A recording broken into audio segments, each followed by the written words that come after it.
Well, thank you, Chair Whitehouse, for holding this really important hearing because the stakes are really high and the clock is ticking. We have, as we all know, till June 1st to raise the debt ceiling. That is weeks away. The American economy right now is heading for a cliff, and last week the House Republicans voted to drive it off full speed ahead. This should not be hard. When you are heading for a cliff, you turn the wheel. You don't say, well, I'll turn the wheel if you let me cut the brakes or disable the airbags or trash the engine. But that is essentially what the House Republicans are offering us. Mr. Chairman, you called it door one or door two, I believe, because House Republicans are saying, if you don't let us wreck the economy and whittle down essential government services to the point where we're laying off people like our air traffic controllers, then we will just wreck the economy by refusing to pay the bills instead. Make no mistake, it doesn't matter who you vote for, what state you live in, or what you make. If House Republicans get their way, it is going to make your life worse. The cuts they are proposing in the Default on America Act won't just kick families off food benefits or rip away housing support for veterans. It will gut funding that keeps our planes in the skies, trains on the rails, our food and medicine safe, our cops on the street, and helps get deadly fentanyl off of them.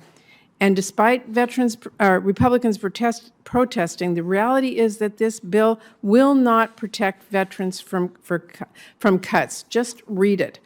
What House Republicans passed does nothing to protect the benefits and support that veterans have earned and are counting on to get housing or higher education or start a business. The Default on America Act doesn't even protect veterans' health care, one of our fundamental obligations to the men and women who put their lives on the line for our country. It just cuts across the board: medical research, child care, workforce training, disaster relief, border security, small business grants, cut.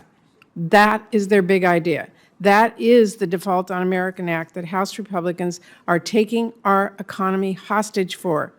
Except that's only half of it, because House Republicans are also demanding spending caps that will lock in even more cuts over the next decade.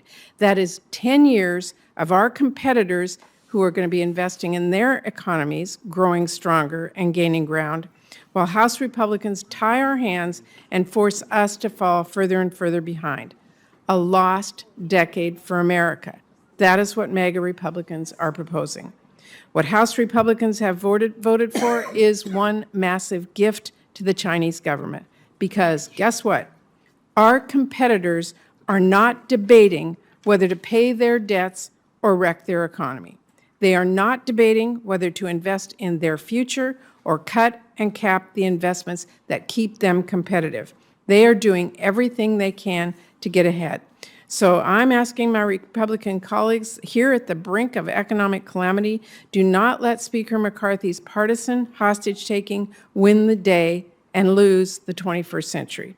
Do not force an unprecedented economic crisis on our country in a vain attempt to slash funding for families and veterans and communities across America.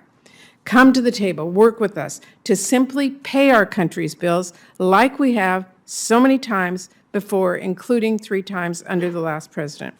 And then let us work together on our bipartisan spending bills that invest in America and keep us moving forward, which is, I will tell my committee members, exactly what we are focused on doing in the Senate Appropriations Committee. So with that, Mr. Zandi, or Dr. Zandi, let me ask you, can you speak to the potential macroeconomic damage of House Republicans' Default on America Act, both to our economy and our nation's competitive edge on the world stage over the next decade?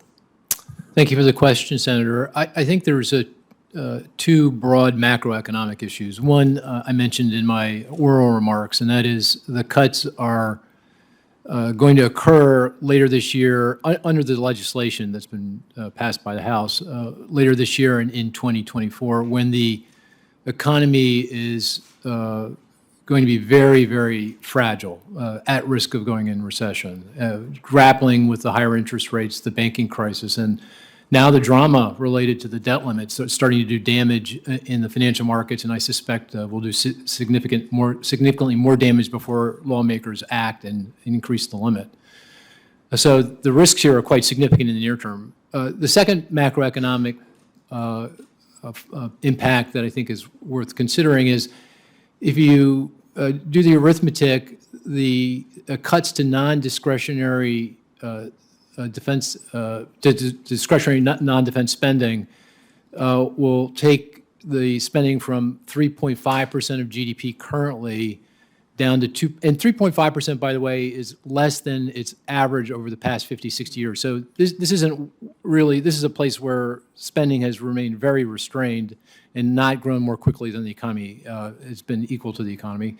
But under the Limit, Save, Grow Act, it would fall to 2% of GDP by the end of the decade. And of course, this goes to very significant cuts to all of the things that you described, everything from healthcare and education training, NASA, national parks, things that I think Americans count on as essential services and critical income support. And that would be incredibly difficult for the economy to digest. And at the end of the day, would not address our long-term unsustainable fiscal situation. Thank you. And take away our competitive edge. And severely limit our competitive edge, yes. Thank you.